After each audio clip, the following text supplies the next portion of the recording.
All right, great. And so maybe just like go a little bit more this way. A little bit more. Okay, great. Awesome.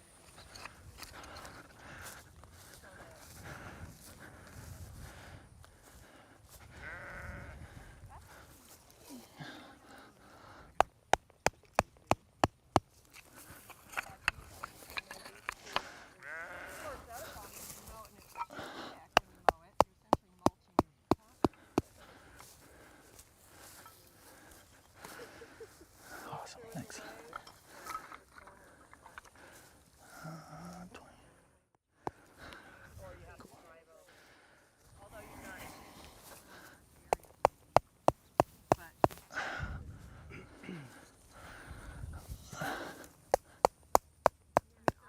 All right, and I'll flip it one more time over this way.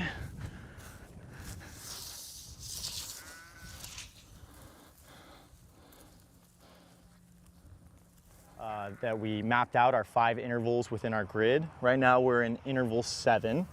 And so what we're gonna do is we're gonna just pick a spot that's right in the middle of the interval here.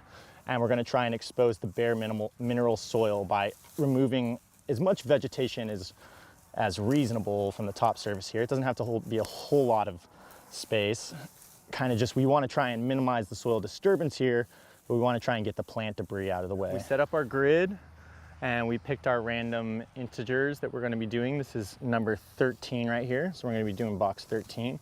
What we're gonna do is we're gonna try and expose the bare mineral soil surface by kind of taking the vegetation and using a knife, kind of cut away as much plant material as we can is low to the ground without disturbing the soil surface. So we're gonna try and see bare mineral soil, cut away some of the plants. It just needs to be a big enough space for us to take our soil auger, which is right here, and kind of be able to stick it in without getting too much plants in the way.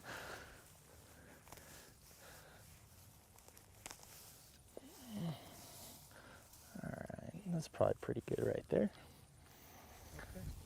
Okay, so we're gonna take our auger, and if we have a high clay content soil, that means that the soil is probably gonna be pretty sticky and it's gonna be hard to get it out of the auger. So we're gonna stick the auger really fast into some water to lubricate it. Gonna put it right at the soil surface where we cleared the vegetation. We're gonna go ahead and start twisting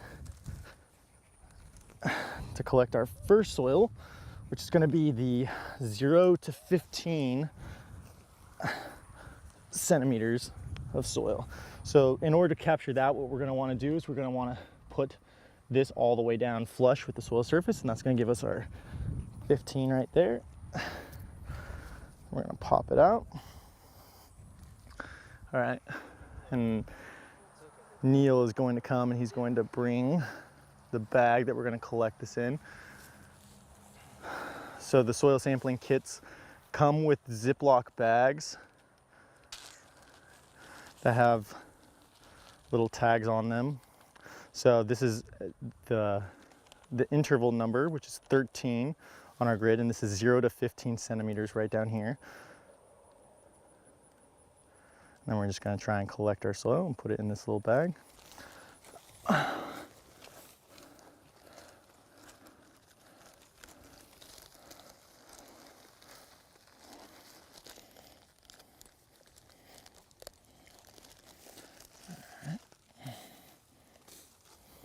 And you don't have to get all of the soil in the bag because there's a lot in here. We just want a representational sample.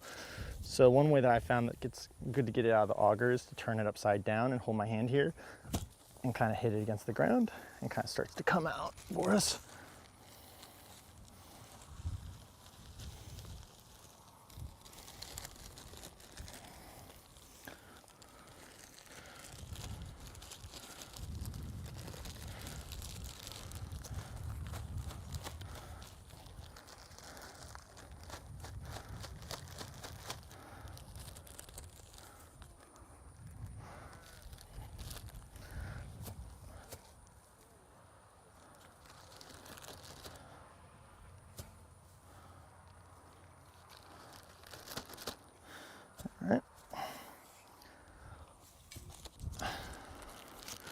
That is a lot of our 0 to 15 centimeter soil right there. I'll send that to you. Then I'm gonna stick the auger back in the bucket, get it all lubricated, go back in the next hole right here. And so in order to, we're gonna go right back in the hole and we're gonna try and minimize the amount of topsoil that falls into the hole. And then we've marked right here that this is gonna be 30 centimeters. This is gonna be our next one, which is 45 centimeters. So now when I put it down, it should slide down really easily to about 15 centimeters. And then we're gonna bring it all the way down to about this mark to get our 15 to 30 centimeters. So again, we're gonna twist.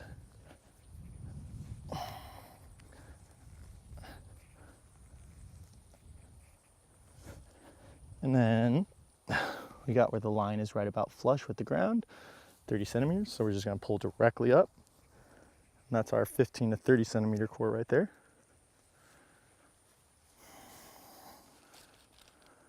And do you want to actually hold it for me now while I try? Please, yeah. Cool, thanks.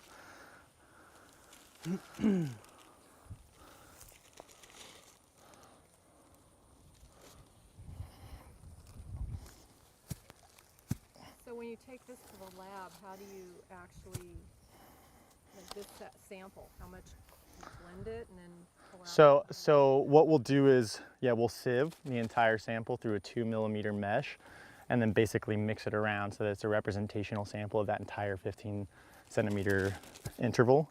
And this is an excessive amount of soil. We don't need this much. We truly actually only need 3 milligrams of soil. But if you only got a tiny bit of like one depth, you're really not sampling the whole thing, right? Right, and so it's definitely, it's a random sampling. You definitely want to try and get as much of the sample in there as you possibly can. The reason that the depths are chosen is that those depths tend to be representational of like a kind of uniform carbon content. But yeah, you want to try and get as much of a representational sample of the depth as possible. So this isn't an ideal situation to collect sample the soils, but we're kind of getting most of the soils into the Ziploc bag. This is fine enough. There we go. Okay. And then I want to try and be mindful to try and avoid topsoil spilling over in there. One more time. Dip the soil auger in the water. And again, this is going to be our 45 centimeter mark here. So now this mark is going to be flush with the ground, and that's going to give us our 30 to 45. So as I put it in, it should slide right back down to that 30 mark. And then we're going to twist till this black line is going to be flush with the ground here.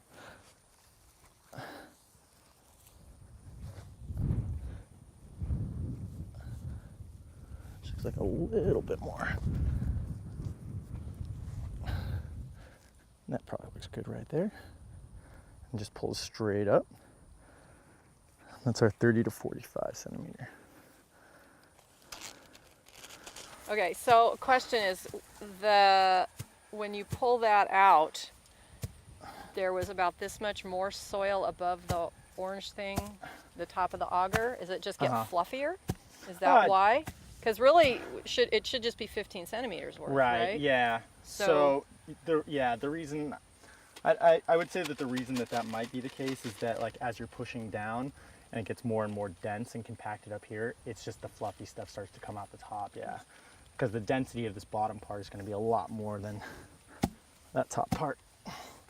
And also, oh, there we go. Does not want to come out.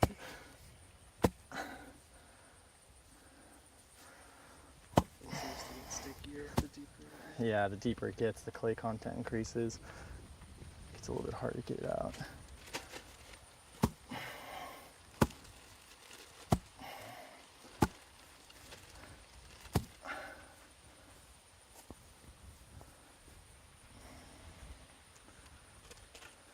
Yeah. So this is a very clay-dominated soil. And folks that have clay-dominated soils will revere in the frustration of trying to get the soil core out, especially at deeper depths. So you can see the clay content of this soil is very high. It's very shiny, it's very sticky. It's also very dense. So That's going to be a difficult one to get out of the soil auger when you have that. But you kind of just do your best to just kind of force the core to slide down.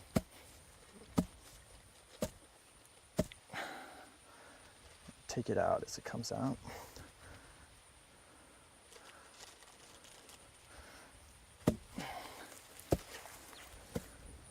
Okay.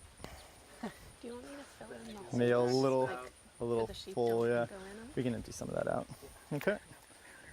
So that's going to be all the way down to 45 centimeters, and we're good. Yeah. Yeah, that was Super very wet, thick. super sticky. Yum. Yeah. Wet and sticky. When you look at it and you see how dark it is, that kind of dark color is representational usually of a high clay content. So if you saw some kind of soil and the soil was black, as like compost is black, right? That represents that there's, and compost is about 76% carbon. And so that represents that it has a really high carbon content the darker it is. There are other things that can do that, you know, like oxidized iron shows up really dark. Or, I mean, reduced iron, while oxidized iron shows up red. So there are other things, but in this instance, it's probably representational of the fact that you have carbon pretty deep in your soil, which makes sense for a irrigated pasture where you're constantly having a lot of biomass production in the form of plants, and then that just getting returned either as dead plant material or as manure from the sheep. So, okay.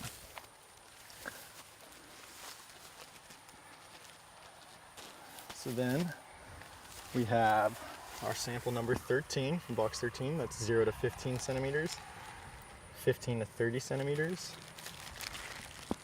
and that one's a little hard to read, but 30 to 45 centimeters. Put a new label on that one. All right.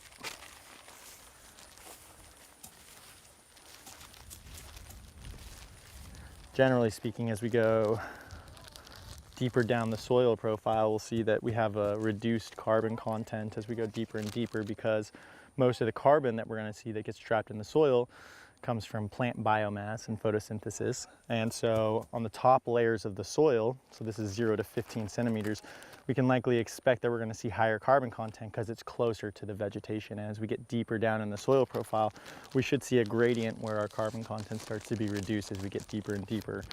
That being said, the goal in trying to sequester as much carbon as possible is that we get a lot of that carbon to move deeper into the soil profile, because as that carbon moves deeper into the soil profile, it kind of sticks around more permanently in our soil and kind of is sequestered from the atmosphere kind of more permanently than this top layer of soil could be. Yeah. It's just kind of sticky.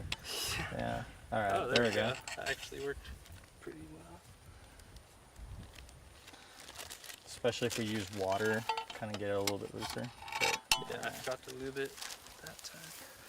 So as we can see right here, Robin already had a kind of permanent marker hammered into her property right here. And so we use this to mark the corner of the grid, which, as you can see right here, is our grid. We use this to mark the corner of the grid because in the future years in which you would want to come back to the same spot to soil your sample so that we can see if we're building our carbon content over time, you'd want to have some kind of landmark that tells you where to reset up the grid, because you want to take those soil samples from about that same area.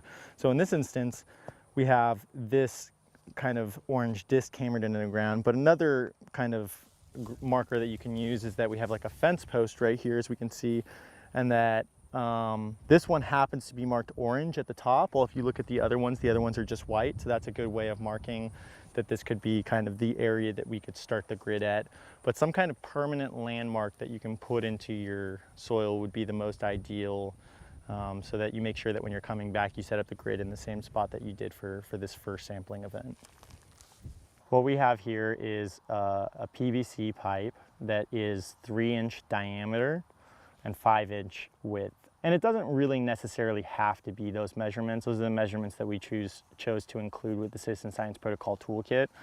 The reason that it's important for you to know the diameter and the length of the tube is that you want to know the volume of the tube, because we use this tube to find the bulk density of our soil. And what that basically means is that if we drive this tube into the ground and we fill it with soil and we know the volume of the soil, and then we measure the weight of that soil, it gives us the density of that soil.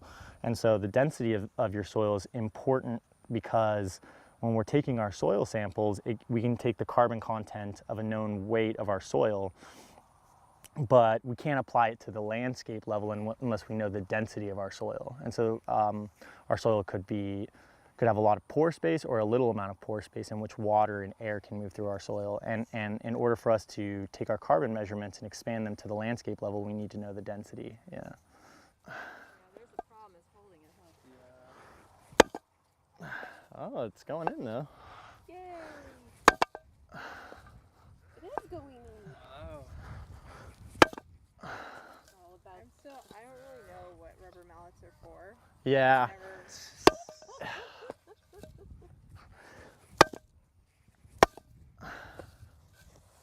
So the kits need to have Metal, we'll say. Yeah. Okay.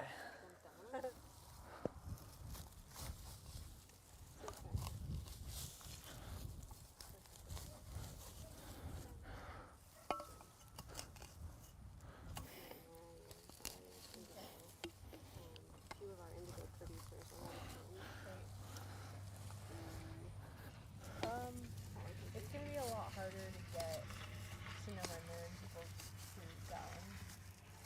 So this is our bulk density sample, and what this is going to tell us is how much pore space that we have in our soil, and how dense our soil is. And so the reason that we have an exact diameter, which is 3 diameters here, and an exact length of the tube is that gives us an exact volume. So then what we're trying to do is we're trying to take a soil sample that's a known volume, which this gives us, and then once we have that known volume and we weigh it, that's going to give us a known density value that we're going to be able to translate to the landscape level and say that the density of the soil on this piece of property is this number. And so with that density, we can take other measurements that we take, like total carbon content of a known weight of our soil, and we can expand that to the landscape level, and we can say, well, if 3 grams of our soil from this property has, say, 200 milligrams of carbon in it, and we know the density of our soil and the size of our landscape, then we can then expand and say, well, there's this much carbon content in the entire landscape of a known space around us. And finding the density of our soil, which is what this allows us to do, allows us to translate to that landscape level. Yeah. Okay.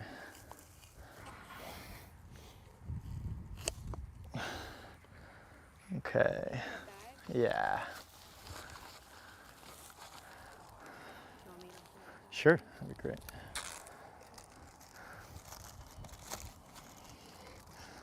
Okay, and then what we'll do is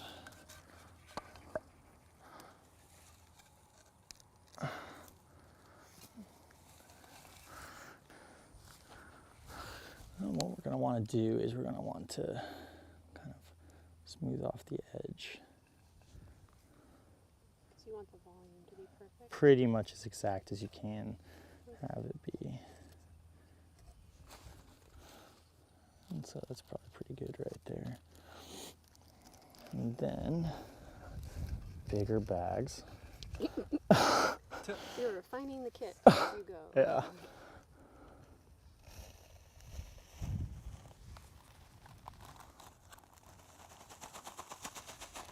There we go. All right. And so, yeah, I mean, you can label like bulk density 1. And so then the other thing that we did was when we put this down, we measured the height from the soil surface, knowing that this is 5 inches. So we went down to probably about 4 inches, and we measured in 4 different parts the distance from the ground to the top. And it was 4 centimeters, 4 centimeters, 4.5, and 5. And so we averaged that out to 4.37, and that kind of gives us an understanding of a further understanding of the volume of the soil inside of there. How many bulk density samples do you want to 2, yeah. So we'll do one more.